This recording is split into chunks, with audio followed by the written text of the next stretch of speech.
asleep after finishing up some work, and my mind had been exhausted. I hadn't gotten up for water, I hadn't gone to the bathroom, and I hadn't even dreamed about walking. There was no way I could have walked that many steps while in such a format. Deep sleep. I opened the app again, scrolling through the details to see if it showed anything else that might explain what happened. The app provided a breakdown of the steps. 3,000 steps exactly between 2 a.m. and 2:30 a.m. The rest of my night was uneventful, with a steady graph showing that I was asleep. But those 3,000 steps betrayed my anxiety. I just had the strangest thing happen. My fitness tracker recorded 3,000 steps last night at 2 a.m., but I was asleep the whole time. Any idea how that could happen? There was a long pause on the other end of the line before my friend responded. That's really weird. I've never heard of anything like that before. I could hear them shifting in bed, probably still waking up. Maybe it's a malfunction, or maybe the tracker is just a little off. But I mean, sleepwalking seems like the only other option. Sleepwalking. I shivered at the thought. I've never sleepwalked before. Are you sure I could have done that? I don't even remember getting out of bed. I mean, anything's possible, my friend replied. But maybe you should talk to someone who knows more about sleepwalking. They might have some answers. I thanked them though. Their words didn't provide much comfort. Sleepwalking, was that really it? I didn't want to believe it.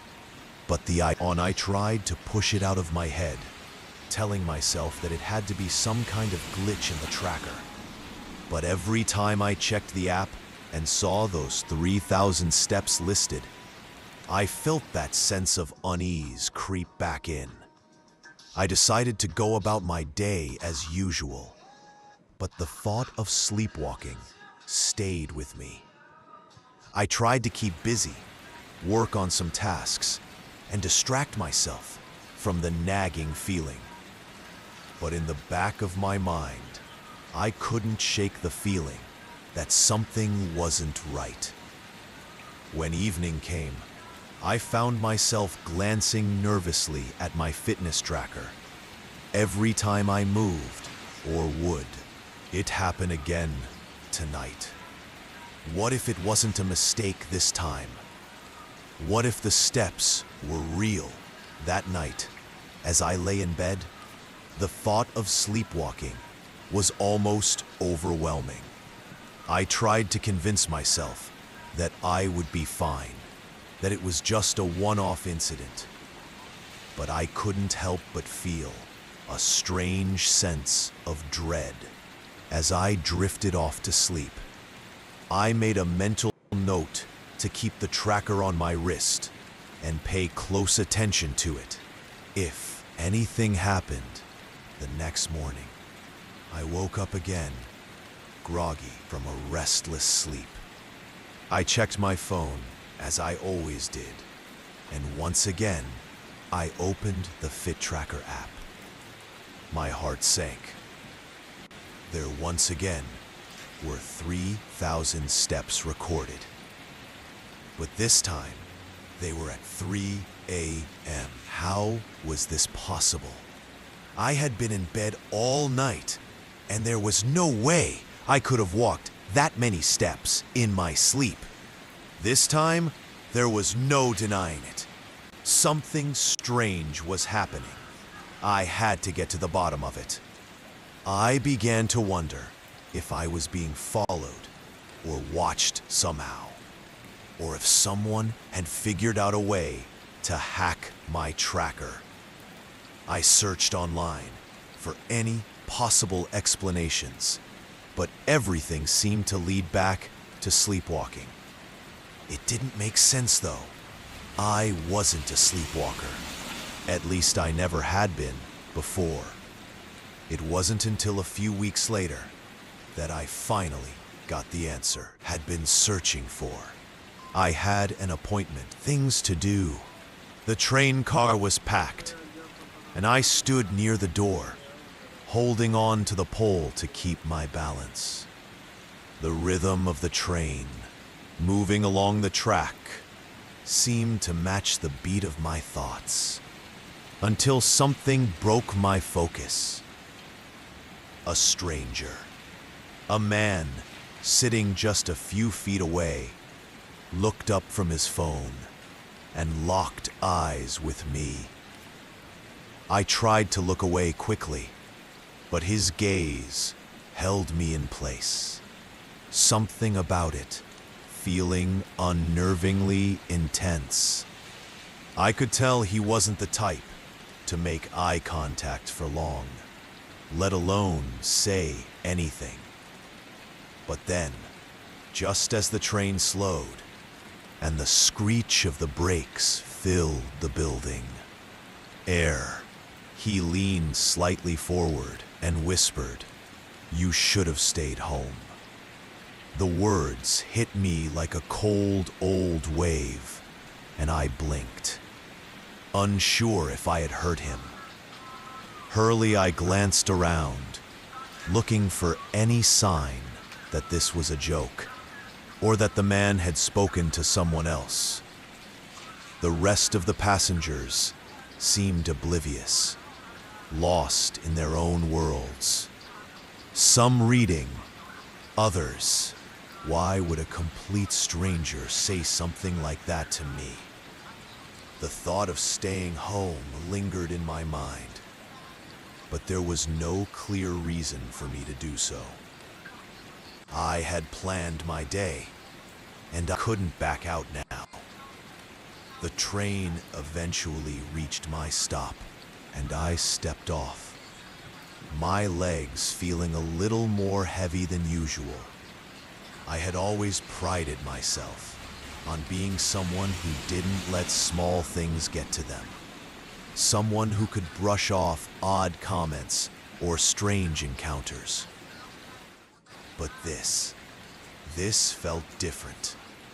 It felt like the start of something, a moment that had been marked by that man's words. And no matter how much I tried to shake it off, I couldn't. I found myself constantly checking over my shoulder as I walked, half expecting to see him again, though I knew that was unlikely.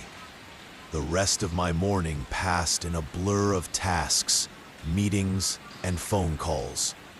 But even as I carried on with my work, that feeling of unease never fully went away. Every time I sat down or paused for a moment, I found myself replaying that encounter on the subway. You should have stayed home. What was he trying to tell me?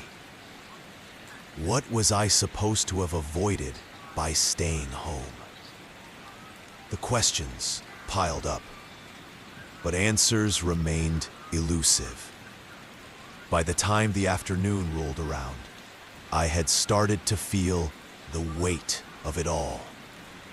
The words, the strange encounter, and the way I couldn't get them out of my head were affecting everything I did.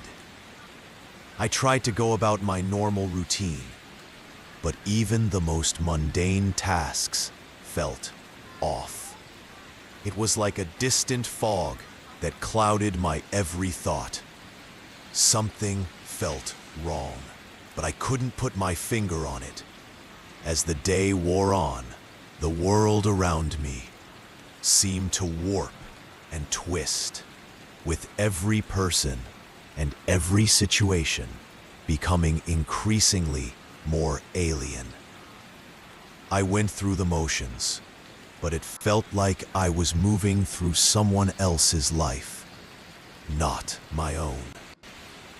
The hours seemed to stretch, and with each passing minute, I became more and more convinced that the stranger's warning had meaning. I wasn't sure what that meaning was, but I couldn't dismiss it. That evening, I went home and did what I normally do. I cooked, I ate, I watched the show, and tried to wind down from the chaotic day. But as I sat there, the silence of my apartment felt heavy. There was no distraction this time. No background noise to ease my mind. The words from the subway, "You should have stayed home," hung in the air like an oppressive cloud. I walked into the kitchen to put my dishes away, my movements mechanical and absent. Then suddenly the feeling hit me, like a ton of bricks. I wasn't alone. It wasn't just the silence that was making me uneasy. There was something, or someone else, in my apartment. I froze my body rigid with fear. The hairs on the back of my neck stood on end as I slowly turned around, half expecting to see a figure standing behind me. But there was nothing. Just the same empty kitchen I had always known. Still, the feeling lingered, and I couldn't shake the sense of being watched. My phone buzzed on the counter, and I picked it up to find a text from an unknown number. My hands trembled as I unlocked it. The message read, "It's not too late. Go back. You shouldn't have left." I stared at the screen, my heart pounding in my chest. The voice in the back of my mind screamed in recognition. This couldn't be happening. Not again. The words were eerily similar to the stranger's warning, but now they felt even more direct. It was as if someone knew exactly what I had done, where I was, and what I had yet to do. I quickly tried to call back the number, but there was no answer. I left a voicemail, my words faltering, asking who they were and what they wanted from me. But the line went silent, and I was left standing there, the quiet buzz of my phone the only sound in the room. The message, however, lingered. Go back. You shouldn't have left. The fear, the anxiety, the confusion, it all seemed to crystallize into a single truth. Whatever was happening, whatever this was, it was no accident. I took a deep breath, trying to steady myself. This was too much. I had to confront it. I didn't know who or what was behind these messages, but I couldn't let them control me. Couldn't let fear dictate my every step. I grabbed my jacket and stepped out of the apartment, my steps heavy but determined. I had to know what was going on, what I had missed, what I had overlooked. Outside, the night air was cool, and the city felt vast, full of secrets I wasn't privy to. But I wasn't afraid of it anymore. I was done being afraid. The subway, the strange man, the cryptic messages, it was all connected somehow. I didn't know the answers yet, but I was ready to find them. Story 3, it was a Friday night when I placed my usual order from my favorite local restaurant. The routine had become something comforting for me. A small. It simply read, "See you soon." My stomach churned slightly as I stared at the words, feeling an unease I couldn't explain. I scanned the receipt again, hoping that I had somehow misread it, or that it was just some weird joke. But there it was, printed clearly, "See you soon." I tried to convince myself that it was nothing, just a mistake. Perhaps a quirky joke from the restaurant or the delivery service. After all, it was an odd world where people often left strange notes in places, sometimes without any clear intent. I shrugged it off, even though the feeling in the pit of my stomach remained, and I sat down to eat. As I began eating, my mind kept drifting back to that receipt. The more I thought about it, the more unnerving it seemed. Why would there be a note like that in my food delivery? Was it meant for someone else? Or was it just some strange prank? I couldn't shake the feeling that something wasn't right. The words, "See you soon," seemed so ominous, as if they carried some deeper meaning. I escaped from the chaos of the week. I selected the same items as always: a burger, fries, and a large soda.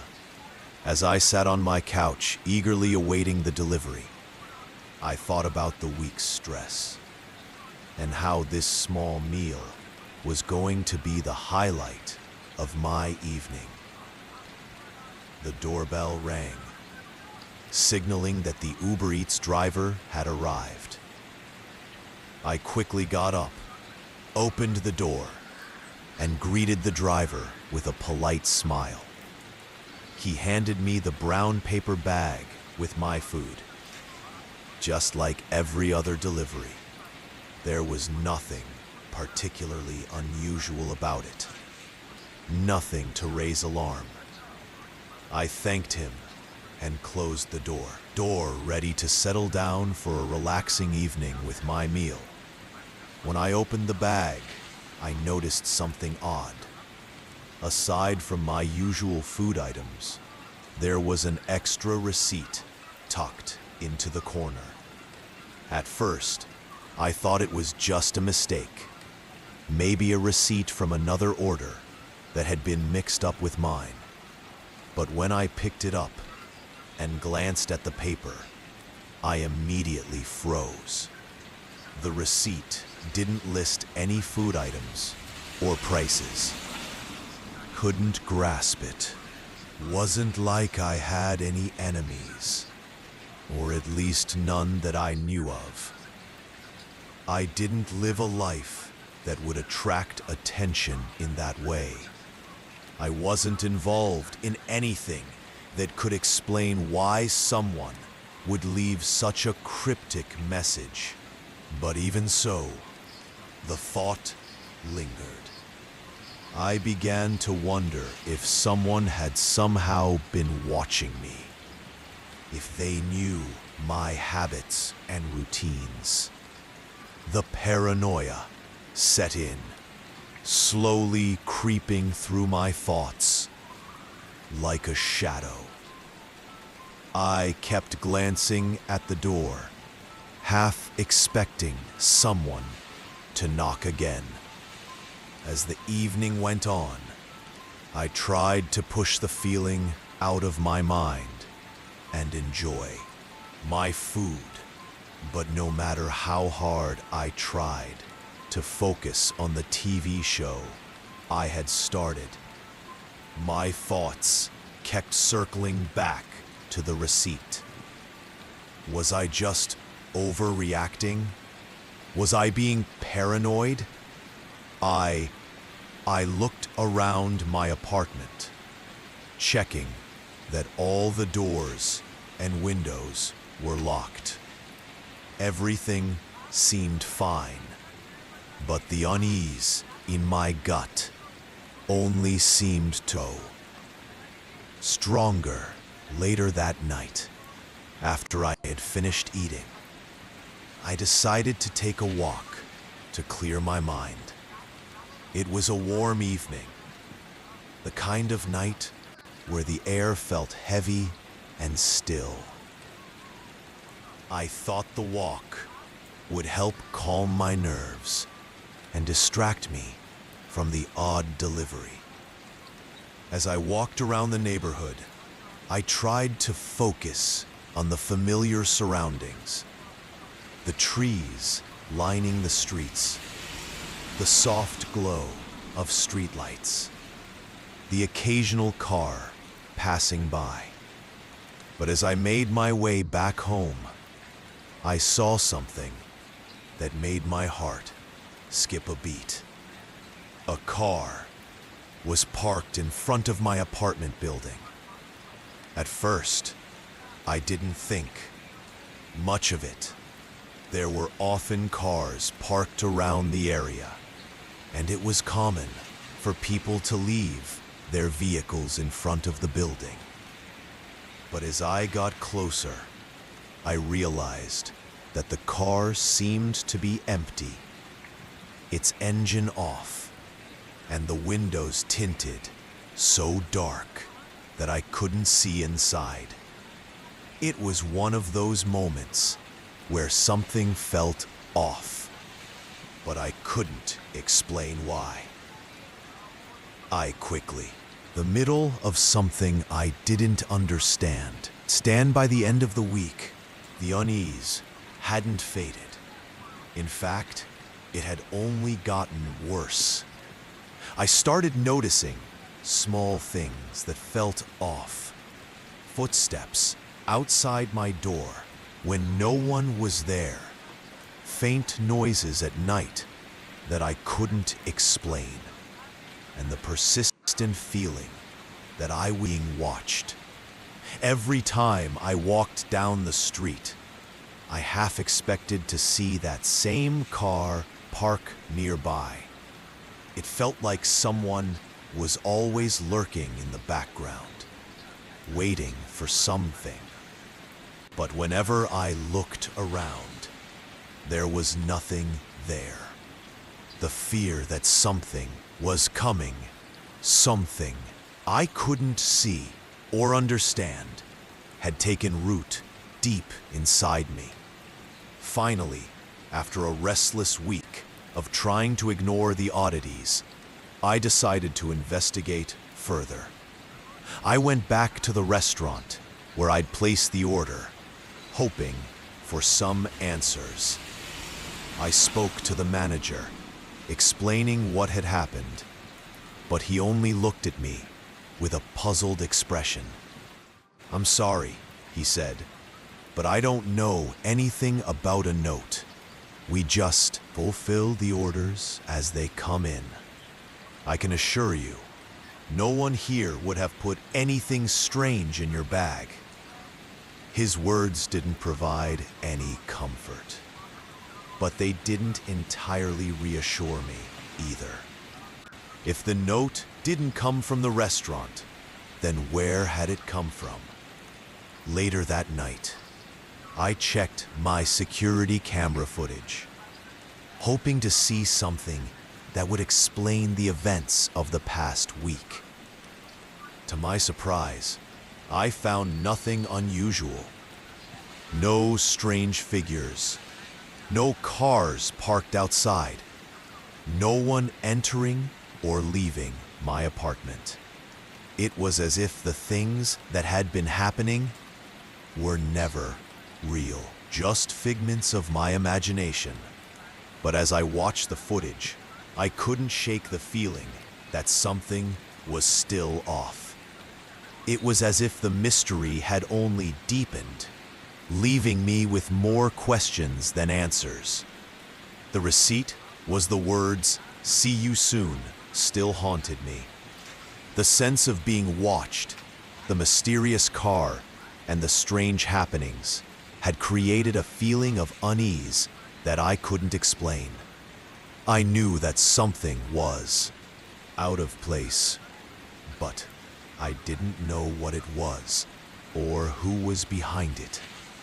All I could do was wait and watch, wondering if the next time the message would come, it would be something more than just words. It was a feeling that stayed with me a nagging sense that I was on the edge of something bigger, something I wasn't prepared to face. Story 4.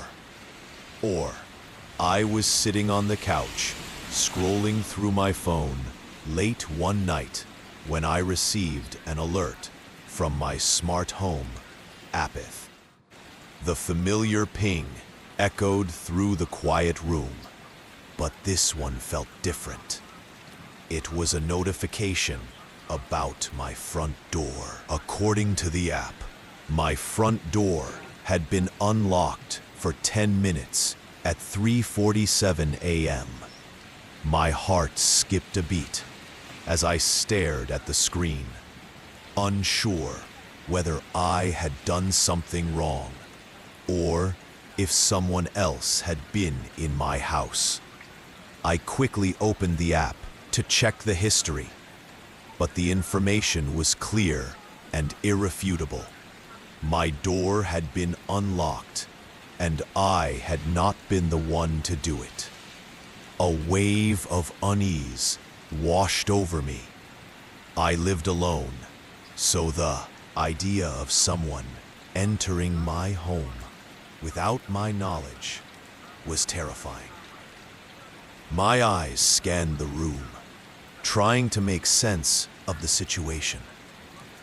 I couldn't remember unlocking the door myself. In fact, I knew I hadn't. The night had been uneventful. I hadn't even gone near the door. The more I thought about it, the more the tension in my chest grew. I was becoming paranoid, but I had every reason to be. I double-checked the app, and sure enough, it confirmed the exact time the door had been unlocked. 3:47 a.m. I walked cautiously toward the door, my footsteps slow and deliberate. I could feel my pulse in my throat as I reached for the handle. The door was still locked now, but it didn't matter. The thought of it being unlocked for 10 minutes without any explanation gnawed at me.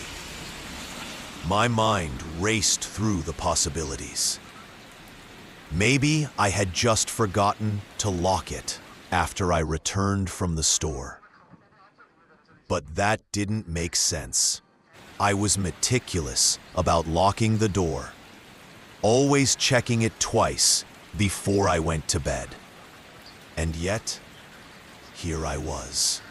Idea of someone entering my home without my knowledge was terrifying. My eyes scanned the room, trying to make sense of the situation. I couldn't remember unlocking the door myself. In fact, I knew I hadn't. The night had been uneventful. I hadn't even gone near the door. The more I thought about it, the more the tension in my chest grew. I was becoming paranoid, but I had every reason to be.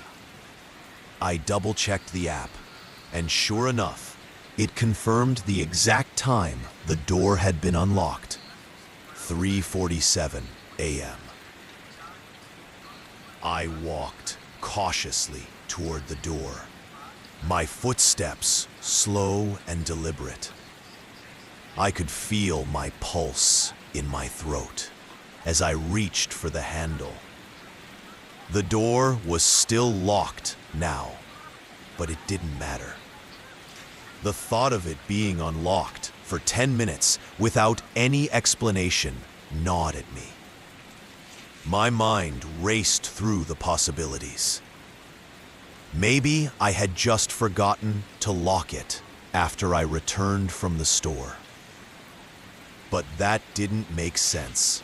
I was meticulous about locking the door, always checking it twice before I went to bed. And yet, here I was, facing this unsettling notification I pulled up the live feed from the security camera at my front door. The small camera was connected to the same smart home system, and I hoped it would provide some answers. The feed was grainy, as it often was at night, but I could see the shadow shifting slightly. Nothing seemed out of place. No signs of movement. Still, I couldn't shake the feeling that something wasn't right. The app had told me that the door had been unlocked for 10 minutes, but it didn't tell me who had unlocked it or how. I had no choice but to take it seriously. I went into full-on investigative mode. I checked the door handle and the locks, hoping to find any signs of tampering. There was nothing obvious, no sign that someone had forced the door open, but I wasn't ready to rule it out just yet. The thought of someone entering my home without me knowing made me shiver. I checked the app again to see if there was any other information about the door unlocking, but the notification was the same. No other alerts had come through. It was just one unsettling moment. At 3:47 a.m., I decided to call the security company that provided my smart home system. I needed answers, even if it meant I was overreacting. The phone rang several times before someone finally picked up. I explained the situation quickly, my voice tinged with anxiety. The customer service representative was polite, but offered no real answers. "It's possible the system malfunctioned," she suggested. "You might want to check the door manually to be sure there's no issue with the lock itself." I could tell she was just trying to ease my worries, but the suggestion felt hollow. I had already checked the door, and the system was telling me the truth. It had been unlocked. After hanging up, I stood in the hallway, staring at the door. My mind was racing again. What if someone had been in my house? I kept thinking back to the moment when I'd gotten the notification. Could someone have been watching me through the C camera, waiting for me to be distracted so they could make their move? The idea seemed paranoid, but the nagging feeling that something was off wouldn't go away. My home was supposed to be a sanctuary, a place where I felt safe, and now it felt anything but safe. I decided to take another look at the security footage, this time focusing on any subtle movements. As I replayed the footage, I noticed something strange. At exactly 3:47 a.m., there was a brief flicker in the video feed. It was barely noticeable, but it was there for a split second. The image on the screen seemed to glitch, as though something had passed in front of the camera. I froze the frame and leaned closer, my heart racing. It was hard to tell, but there was a shape, maybe a figure, just barely visible in the darkness. My breath caught in my throat. Could it be? Could someone have been standing right outside my door, close enough to trigger the glitch? It was almost as if the figure had deliberately positioned themselves in such a way that the camera couldn't capture them clearly. I felt a chill run down my spine. I had to act fast. I grabbed my phone and opened the app again, checking to see if there had been any other alerts. To my relief, there were none. I took a deep breath and considered my options. I could call the police, but what would I say? That someone had potentially unlocked my door in the middle of the night. But there was no proof, no sign of forced entry. The thought seemed ridiculous, but my instincts told me I couldn't ignore it. I called a few friends, trying to calm my nerves. I couldn't shake the feeling that something was wrong in their voices. Though comforting, couldn't quiet the sense of unease that had settled deep in my stomach. After a while, I feeling in my chest. The night dragged on, and I sat by the door, listening for any sounds that might suggest someone was nearby. The hours passed, and the only thing I heard was the occasional creak of the floorboards or the soft hum of the refrigerator. Nothing unusual. My phone screen lit up with an update from the app. No new notifications.